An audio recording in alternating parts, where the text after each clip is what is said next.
Hey, Mystic Michaela, spiritual family. Welcome to Know Your Aura with Mystic Michaela. Today, I can see you wince. Right. Like, no. I'm assuming most of the listeners it's happened to, but I don't think it's happened to me. That's not true. I'm telling you. Like, these are subtle signs that once you notice them, you are going to say, oh my gosh, that happens way more and has meaning attached to it that I didn't realize. Okay, so you're basically telling me, after you tell me these three ways, yes, I'm going to agree that these three things have happened to me, and it's based on spirit, not on some like... Well, I'm not going to, you're making a weird parameter around you personally. Okay. Like, that's really hard. But I really think that at least one of these things, you'll be like, okay, you know what? That has happened to me. That's pretty weird. All right. And just to call this back, I wrote a book. It's called The Book of Signs. And in part 1, it is these lesser known ways that a lot of people don't talk about with how spirit communicates with you. A lot of these ways that I'm talking about today, the 3 ways that I'm talking about today, are things that get passed off as just sometimes human error or happenstance or coincidence, but they're not. Okay. So let's talk about number 1. Ear ringing. Very controversial. Okay. I mean, I've had that happen to me before. I've had, ringing in my ear. Usually goes away pretty quickly. Yes. All right. What do you have for that one? So ear ringing is controversial because obviously you could say like, well, it's tinnitus. Right. Or it sounds like a tuning fork in your ear. It's a very high-pitched sound. It's usually one ear. It doesn't last a long time, and it's not something that happens regularly to you. And that is how you differentiate like a medical situation from a spiritual situation. Okay. However, on Know Your Aura podcast, my favorite thing to say is 2 things can be true. So if you do have issues with tinnitus or you have issues with ear ringing that are medically founded, it also could be a way that spirit latches on to communicate with you. But obviously I'm never a doctor and I trust doctors, and please always go see a doctor. Okay, so ear ringings, subtle signs. Usually happens when an inspired thought is produced. So for me, when I get an ear ringing message, it's to me, it's pay attention to this. This is important. And then I have to kind of go back and be like, what was I just thinking about? What were we just talking about? What was just happening? This has happened to me enough in my own life that it's always 1,000%. Like, I just trust it now as much as I trust, I don't know, like the phone ringing or something. Like, oh, okay, no problem. And this just happened recently. Yeah, you did actually. You had ear ringing. We were talking about something like, like a thing moving forward. Right. And I guess, and then at the exact time, something did happen. Yeah. I mean, I guess I believe you. Yeah. It was crazy because you and I were talking about how could we expand the light working portion of our practice and how we might need assistance. Okay. And this, I'm saying it vague because, but as we were talking about that, the ring happened in my ear. I'm like, Scott, I'm getting ear ringing. This is important. Something's happening. And then I check 20 minutes go by and then I check my email. And at that exact moment, we got an email from somebody never talked to before. Yes. Sound in your ear. So those on the other side, specifically angels and spirit guides, will attempt to speak to you, but they're from a different plane. And they're higher vibrational creatures, and they're not human. So when they try to communicate with you, the language isn't our words.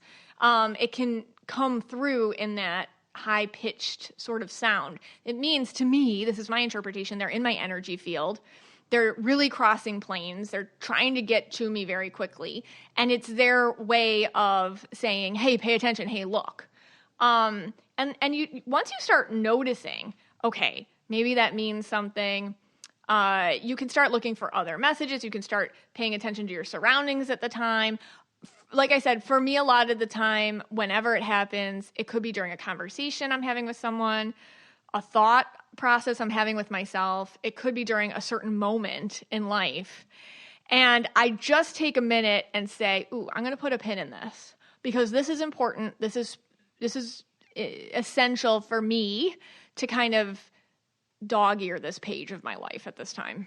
Okay. And it always is meaningful in some way. Now, how come for me, if I ever hear ear ringing, it usually means like the fridge is going to go, something's wrong with the washing machine. Maybe the air conditioning unit is humming weird. Okay. Those are the ear ringings I get. Right. Okay. So are they trying to tell me something? Yeah.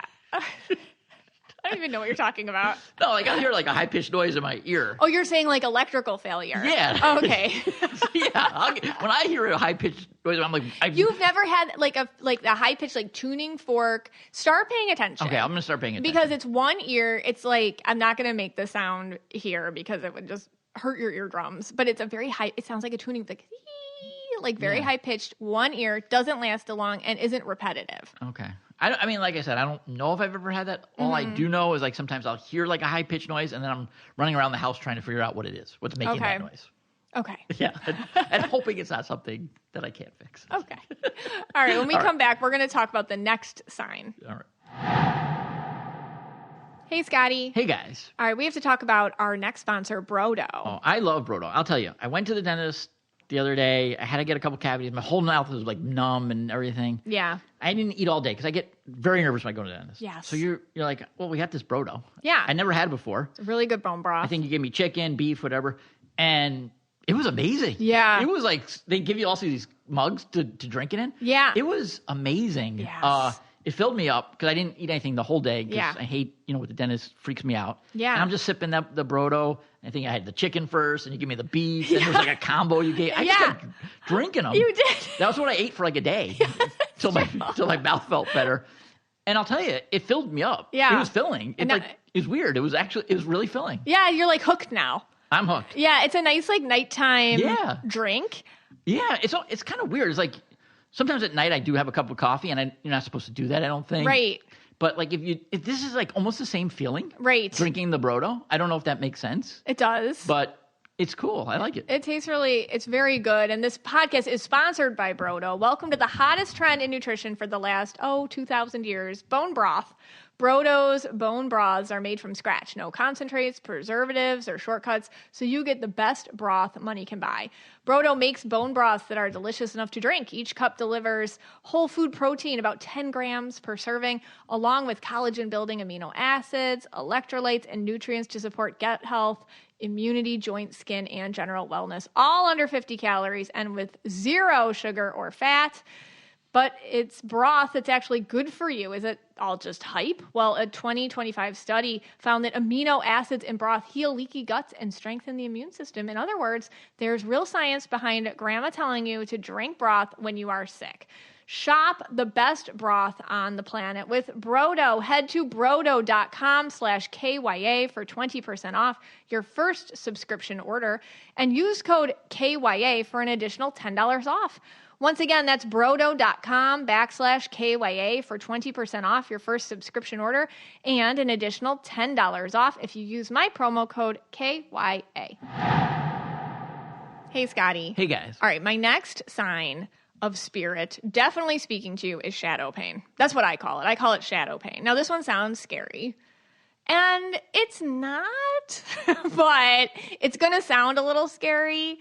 Let me explain to you how it happens I just did a reading. And this happens to me all the time during readings, but this one happened this week, so it's fresh in my mind. Before the reading with a new client, I was getting, you guys, this is TMI, but here we go. It felt like a UTI. Like it hurt really bad where UTIs hurt. Like my inside, like my kidney was really, like it felt like, like one of those bad infections that you get, but came out of nowhere. But it didn't feel like 100% a UTI. It felt like a shadow UTI. And I don't know if that makes sense. Does that make sense? Not to me, because if that was happening to me, I'd be freaking out. Right. So you're saying before the reading, a few minutes before or whatever, you start feeling this pain. Yes. I guess my question would be like, the difference between if it was some like real pain or this shadow Usually type pain? I can tell when it's spirit message versus my own problem. Okay.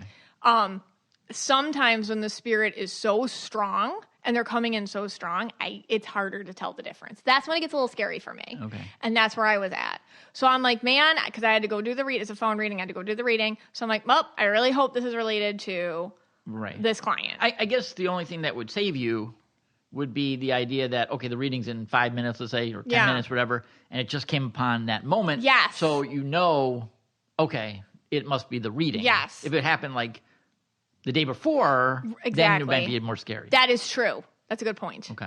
So it happened like maybe a half hour. It started before the reading. So I go upstairs, because that's where I do my readings in my office, and, the lovely client calls, and I open up her photos, and immediately I'm drawn to this cat. She sent a photo of her cat. Now, I always start with, like, you, like, in a reading, like, your photo, but the cat was just, like, really talking to me.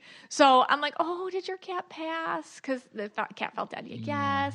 And I'm like, oh, and I felt it. And I'm like, and I told her all my symptoms, and she said that the cat died of some sort of freak kidney infection. Oh. And she was only 4 when she died, so it was really sad. Was that, just curious, was that the reading where the lady sent in all the pictures and only the cat pictures came through? Oh, yes. Oh, I just got chills. Yeah, she sent in. I forgot about that. I had to write to her, all the other pictures in the show, except for these pictures of the cat. Oh, I forgot about that. So just in our own life, guys, just so you understand, like, Scott always handles all the pictures coming in. Right, before the reading. And I set it up before the reading, Scott will set it up, and then he was like, oh, this your client, only pictures of her cat. I guess she really only cares about her cat or something. And I'm like, oh, okay. Like, I don't really pay attention. Scott handles it until the moment. Yeah. That's crazy. Yeah. That's wild. Whoa. I didn't even put that together. Yeah. Oh, I hope she's listening, because that really is wild. Well, anyways, the cat came in so strong. And as soon as I told her, as soon as we made the connection there, my pain went away. And that's how shadow pain works. So let's talk about how it comes and it goes away. Like, usually if you have a shadow pain and it's a spirit message, as soon as you make the connection or deliver the message, or even just acknowledge it in yourself, like, oop, that's a spirit message, it'll dissipate. Now, again, medical problems versus spiritual signs. I am not here to say that we should ignore symptoms. I hope that you all understand that I'm very responsible that way, and I believe in doctors, and we need to go to them 100%. But I've just been doing this so long. It is something that sometimes I notice as a pattern in my readings. Actually, I use it in my readings. I scan my own body to feel where a spirit is trying to communicate to you through me. So what is shadow pain? It's a physical manifestation of a soul's message. And many of you have experienced this in either really powerful ways or subtle ways. So what can happen is you'll feel pain where someone suffered. So if you've ever heard a friend, oh, my mother passed, and all of a sudden, like, your chest gets heavy, or your arm hurts, or maybe your leg feels heavy. Notice these things. It could be as you connect to that energy, that message is coming through your body. It's a lesser version of pain. It doesn't feel usually as, my cat example was stronger than what it usually is. Usually it's just kind of almost even like I'm paying more attention, I'm paying more attention to my knee than I ever do. Why is my knee so extrasensory? Why am I so gravitating towards my knee or whatever? You'll feel that. It happens to people way more than they realize. Like, you might think you're a hypochondriac all the time. Like, oh my God, anytime anybody tells me they have something wrong with them, I think I have it. And then I start developing symptoms.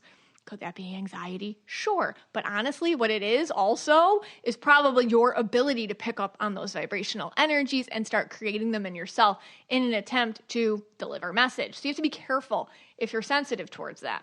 And the crossover people, that sometimes their energy attaches to your body, and it will center in the places where they had pain or issues, or they passed through, or even parts of their body which they weren't thrilled about.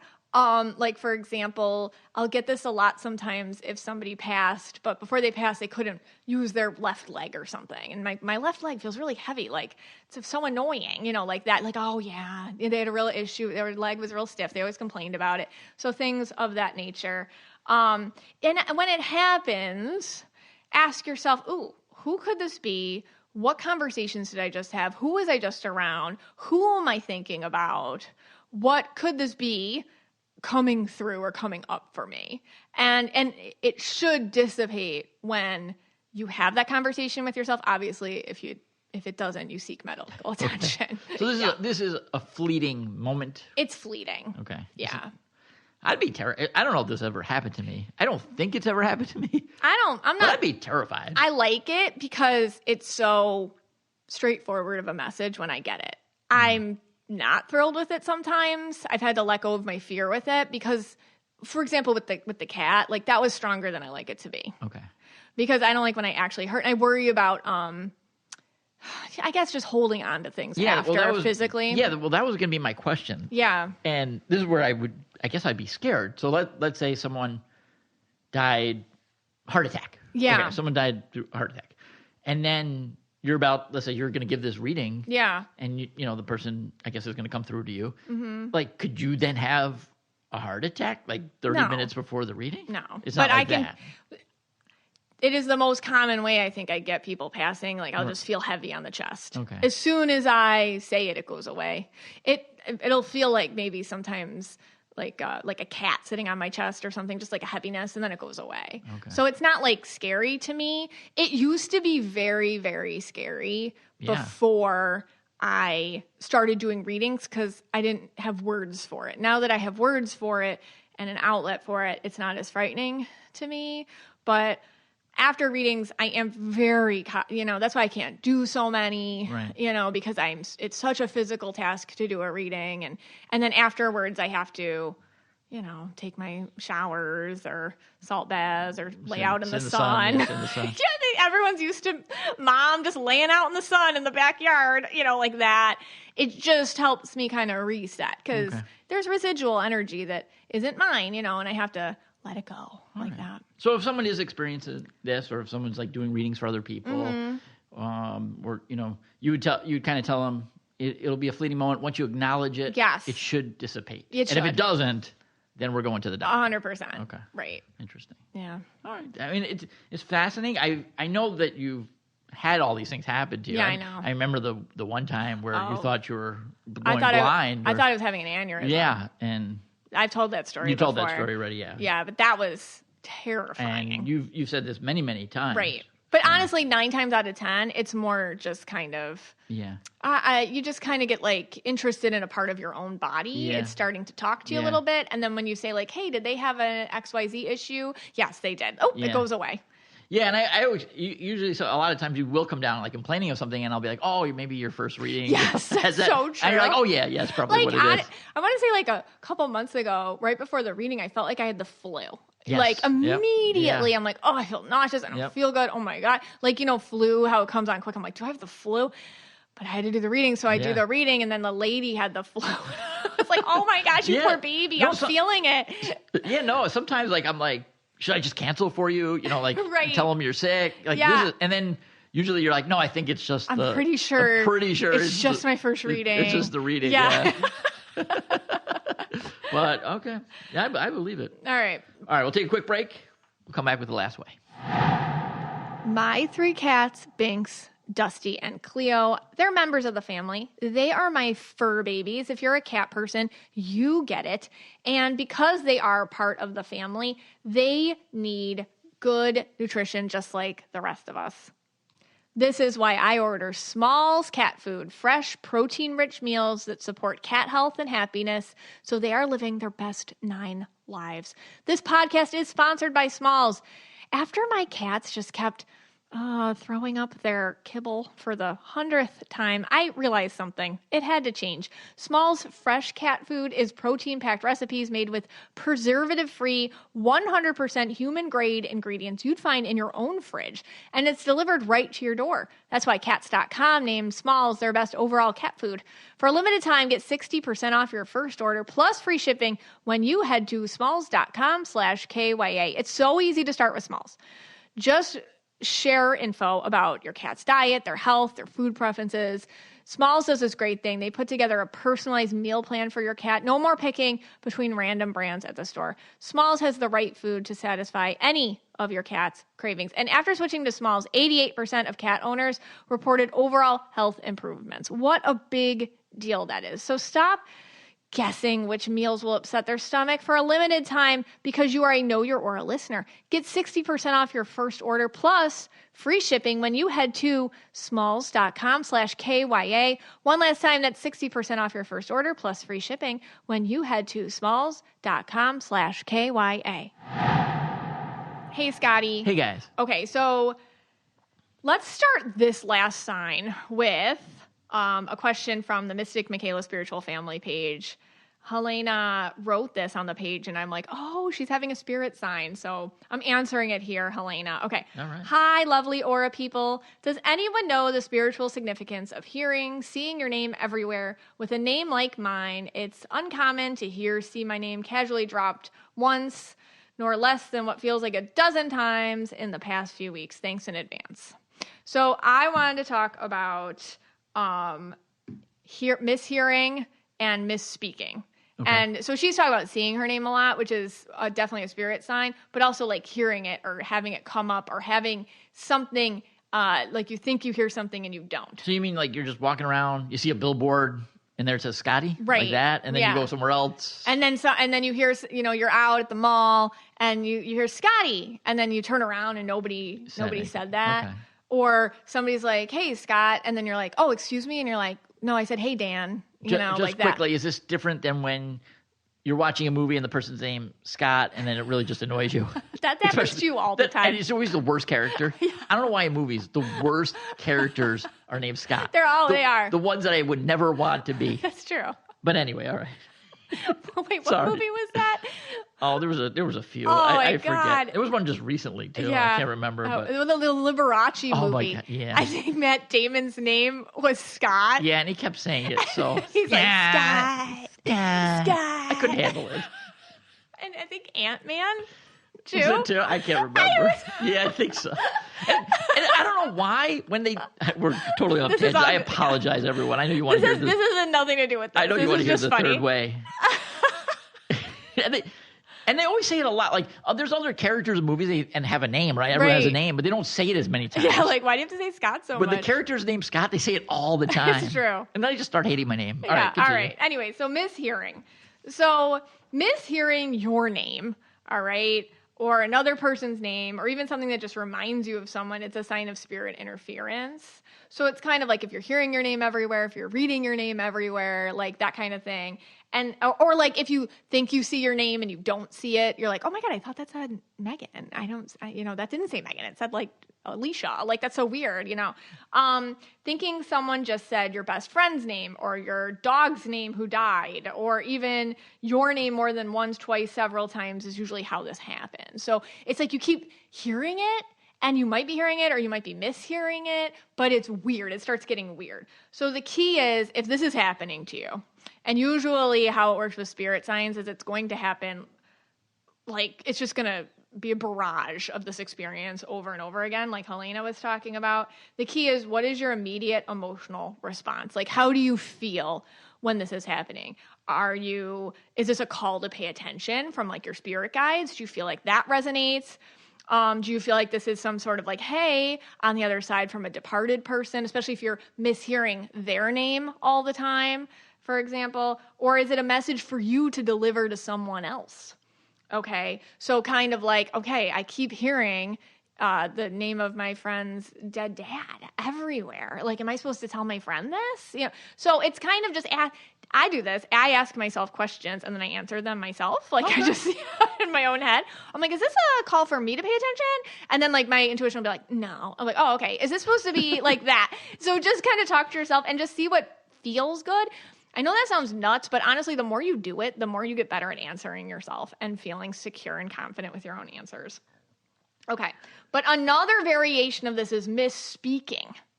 Okay, so it's a variation of this sign. So I'll tell you when this happened to me. I actually hate this about spirit interference. I love it during readings. I'm totally okay with doing this during readings, I try to do it. I try not to do it. Before I did readings, this is something that would happen to me a lot, and it's very embarrassing. I'll give you an example. This was, I think our oldest was a baby, so this was a while ago. And our really good friend, she was telling me about her other friend. And she was just like, oh yeah, I'm going to see her this weekend for coffee. And I didn't know this girl, but I knew of her. And I just blurted, how's she doing with her fertility issues? And my friend looked at me like, oh, I didn't tell you about that. Like, how do you know? Like, what? Like, freaked out. The problem with misspeaking, if you're a blurter and you do that and you're like, I don't know how I knew that, I just said it just came out, people immediately have a reaction. Usually it's like, what? Like that. Sometimes it can be fear, disgust, distaste, paranoia. Like, why are you checking up on me? You know, like that. Like stress, insecurity. I don't like feeling that from people. In a reading, when I do that, they signed up for it. They're sitting there. They're waiting for me to do it. So it's welcomed. So that's how I do a reading. I actually just start talking and spirit takes over and I blurt the whole time. But you might have this problem in your life where you've misspoken, but what you said wasn't untrue. Okay. Have you ever done that? I mean, I've blurted out things, but I don't think it's from spirit. Well, I do. Because remember, I don't know. I've heard you say things sometimes and people are like, oh, yeah, I guess so. But you're the type of person that you're like, well, I just logically figured that out. Right. Yeah, usually it's just logic. I think. Well, you think, right? So it's just something to pay attention to. Okay. So it's not always like a slip of the mind or human error. Spirit can take over your voice. So examples of this, you may call a person by a name that's not their own. You know, like, I don't know, the across the street neighbor, his name's Michael, but I just always want to call him Paul. Like, why do I want to call him Paul? What is wrong with me? Like, I know his name is Michael. Why do I? That usually can mean something. Or if you ever like have somebody in your life and their name's like, you know, Sheila or something, and you're like, I don't know, you just look like a Brittany to me. Why do you look like a Brittany to me? Like, you don't look like a Sheila, you look like a Brittany. You know, like that. Referring to somebody as the wrong name over and over again, no matter what you do. These can mean things. The problem is sometimes they don't, you know, they're not on board with it, or you just feel nutty. What happens is a lot of us can be used as a conduit for message, and misspeaking can be a way to deliver information that's important to the receiver in some way. Okay. Little things to pay attention to. Well, you know, I started off by saying that I don't think any of these things happen to me. Yeah. That Spirit's not doing these things to me. Right. Now, actually, I'm going to say that, yes, they are doing these things to me. Okay. But I think they're doing it to either annoy me or to mock me. Why? Well, you know, like that movie thing. Maybe they put that name in the movie just to get me annoyed. Okay. You know, the ringing. You're so victimized. So that I go on a whole chase to figure out what this buzzing noise is. Yeah. Only to have to go fix the AC unit. Right. So I think they do this to me. Yeah. But it's to mock me. Okay. That's my... Scotty, always victimized by spirit. Yeah. Victim blue. Victim blue by well, spirit. You know what? Let's do an overtime. Okay. All right. Rules of overtime. Rules of overtime. You can go now. You can go now. It's over. You can leave. Bye. Don't stay. Don't stay. It's on anything we say is on you. Not on us. That's right. Okay. Okay. Overtime. I just want to say this before we get into this overtime. I think it was last week's overtime. The tool's name is a nut driver. Now, you weren't supposed to be listening to overtime, but it is a nut driver. Not a nut hole. Not a nut hole. We figured it out. I figured it out like 10 seconds after we finished taping. I was like, a nut driver. All right. And we just left it. And then we just left it. Okay. All right, let's get into overtime this week. All right, overtime. We're going to talk about Ticketmaster and your Red Aura husband. I hate Ticketmaster. All right, there's the worst company on earth. There's like a lot of red rants here. It should be destroyed. If you just want to hear Ticketmaster ripped up, come. Yes. Join us. Sit around. Yes.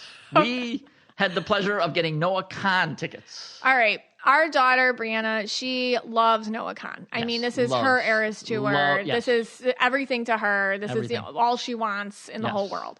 And, of course, he announced The Great Divide tour, and she's like, this is it. Like, I have to go. I have to go. And his music's great. No, his music's great. I think we've even talked about him a little bit on the podcast. He's green, indigo, and purple. Yes. Cool aura combo. I actually like his music. Pretty cool. But I have to say this. There was a lot of... I felt a lot of pressure on this. So much pressure. There was so much pressure coming into this because he had a couple tour dates in his last tour, and they were all sold out, and I couldn't get tickets, and I really tried hard to get these tickets. And then Taylor... Yeah, for the No, I did. I remember I was trying to get them in, like, South Carolina or something, and, you know, I was going through... That's a whole other overtime, because I'm going to disagree with you, but okay. Okay. Ouch. Okay. Anyway, and the thing was, I said, you know, he's going to go on tour again. He's going to go on tour again. Yeah. That's what I kept telling Bree, because she was really depressed and about it, whatever. And finally, he announces this tour. And I'm like, all right, this time I have to, like, you don't understand, I have to get tickets to this. Right. If I don't get tickets, I just have to. So your red aura is like, I have to. Yes. Like, as a father, I need to do this gesture for her. I have to get these tickets. I have to do this for her. Like, you were set on it. And then you're like, how hard could it be? Yeah. How hard could it be? Yeah. And Brianna's like, oh, it's going to be hard. I'm like, you don't know. He got way bigger since last summer when you wouldn't fork over like the $35 festival tickets. Like he got a lot bigger since then. And you're like, no way. There's going to be a ton of tickets. You'll probably just walk in that day. There's tickets. Yeah. And she's like, no, Dad. And then Scott, for some reason, and I do not know why, he believes the people on Reddit. It's really crazy. So I'm like, Scott, I'm going to go to Reddit and I'm going to tell you what they're saying. And on Reddit, they're like, it's going to be a fist fight on Ticketmaster for these tickets. I'm like, Scott, it's going to be a fist fight. Now, this is where Scott has no idea how Ticketmaster work. Like, in his mind, it's still 1992, right. And you go line up outside the stadium, and the lady, like, slides open the ticket door, and you're just like, 4 tickets to Noah Khan, please, like that. I wanted to see Pearl Jam, $10, walk in, let's go. Yeah, so that's how Scott thinks the world should and still works. Of course. And we told him, like, no, actually, you have to download an app and put your credit card information preloaded in it. Oh, what? What? So there's one. Right. Step 1. Right. This is about Red Aura. He had to totally rewire. Sure. Step 2. On February 5th, you have to sign up. What is that? To wait on February 10th. Yeah, exactly. He's like, what? So cue the red rant. Go. Yeah. No, so fine. February 5th, I sign up. I do everything. I pick the show I want. I pick 2 just in case. Right. 2 different. I do everything. 2 different locations. All my information in. I have to download this Ticketmaster app, which I don't want on my phone anymore, blah, blah, blah. And now I'm waiting till February 10th. So now it's February 10th. Yeah. We get a link. Yeah. 10. Okay. I get like 10 links. So it says 10 links. Pre-sale starts at noon. Yeah. You can get on at 11:30 to wait. It's like a room to wait in before you wait. Yeah. Before you wait. I know. And it's 11:25 on the 10th, and Scott's like, the queue? I got a link for the queue! He's freaking out. Now, by the way, an hour before this, I had to kind of print out both. Yeah.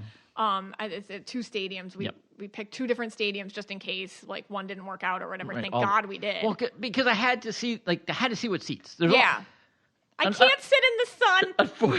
Unfortunately, there's only certain seats that I was willing to get. Okay? And fine. You want to call me a diva? I'm a seat diva? Fine. I need to have a certain seat. I have to be on the aisle. It had to be on the aisle. You can't sit in the nosebleeds, but you don't want to pay more than $200. Well, we did. But all right, fine. But we're not there yet. Okay, so I wanted a seat where I could see the man, see his green, purple, indigo aura. Yes. Okay. All right, so we picked out our sections. We picked out the seats. Scott's real concerned about the sun. Okay.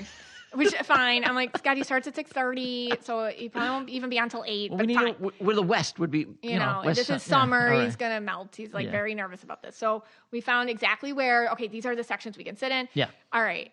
I have my phone set up with one stadium. Yeah, you were and Atlanta. Yours, I was Atlanta, and yours was Raleigh. Raleigh, yeah. And so I was going to go on mine and just see, and you were going to go on yours and see. And our thought was, okay, we'll see. Now, wherever's better. Here's our other Red Aura problem. They do not tell you how much these tickets are going to be. No. So I had to prep my Red Aura husband, like, listen, like, once you see the tickets, like, how much are you willing to spend? Yeah, who does that? I'm like, because we don't know. Like, we don't know how much they're going to be. No idea. You're assuming Noah Khan's not going to rip you off, but you don't know. Right. Yeah. So you wait. And then the crazy thing is there's thousands of people in front of you. No, I know. So in Raleigh, you had like how many? I was number 18,000, and I did every single step correct. Everything, and you like clicked on at the right time. You did some hocus pocus magic. I don't know what I did. You did some manifesting nonsense, and you were like number 3,000. I was 3,000 ahead. So I get in. Mine obviously opens up first. Yeah.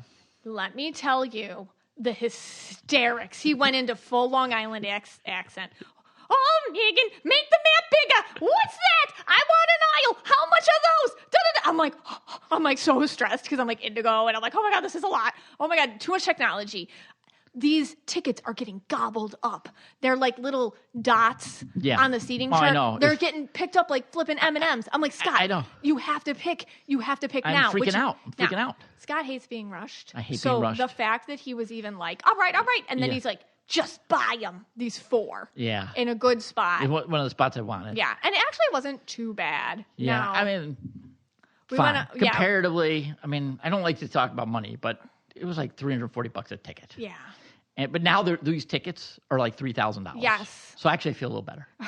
But it's terrible because it's horrible. Yeah, it's horrible. It's awful, and I felt so bad for people because after I saw people were like, I never even got in to the queue. I know. To buy tickets. That's what I said. I don't know how you got into this magical spot that got us into like the section. But that's the cheapest we could get those tickets. Like we were. Although, that section. We're on like the floor too. We're on the floor, nice seats. Yeah, but that's what I wanted. Yeah, and it was on an aisle. Right. But I'm going to tell you something. This was the most stressful thing one of the most stressful things I've ever done. Yeah. I was so nervous. Yeah. And I don't ever get like this. I never get like this over anything. I know. And I didn't like all these feelings. Right. I didn't like having these feelings. I don't know why they put you in this position. And it was almost like I had, because there was a lot of pressure on me because I had to get these tickets. Well, I had to get them for her because I had failed the other time. Well, yeah. So they put me in this spot that, because going in, I was like, the tickets will probably be like $200 a piece. And I was like, and I had that in my mind and that would be okay. But then when you're in there and the dots are disappearing, you just have to do it. So Scott's brain rewired. Yeah, I think it did. And I feel like since then he's been really open to new ideas. Yeah, changed my life. It really kind of changed his life. Yeah, it changed my life. You can't believe that this is what the world is. I'm never doing this again. And how it works. I don't want to do this again. We wouldn't have done it if it wasn't for the kid and then. Yeah, she really wanted these. So anyway, we're excited. Yeah. That's Ticketmaster. But Ticketmaster should be banned from Earth. It really should be. Just banned from the Earth. Well, everybody's been complaining about it, and I believed them, but now I really understand why. It's just, I don't know what their system is. Yeah. I mean, all right. Well, at least I love this guy. This guy he does have great music. He does. He has got incredible songs. His music. So he's good. I mean, I guess we could have seen him, and the days of his festivals are over. Okay. Obviously. Well, yeah. There was no... Okay. I really need to defend myself. The overtime is over. This is a double overtime. Double overtime. That means if you're still here... She could have seen him in St. Augustine last year for $100. No. Okay, fine. Yes. It was it was like $150 for the day pass. A ticket. Sure. But it was the middle of the summer, St. Augustine in Florida. I would have gone with her. Just me and her. We would have been fine. And it would have been with like thousands of people just sweating profusely. I couldn't. The lawn concerts. Yeah, and I couldn't do it, and it was just too many. Maybe my brain wasn't ready at the time. All right. Well, this podcast is for you and about you, and we're so glad you spent some time with us today.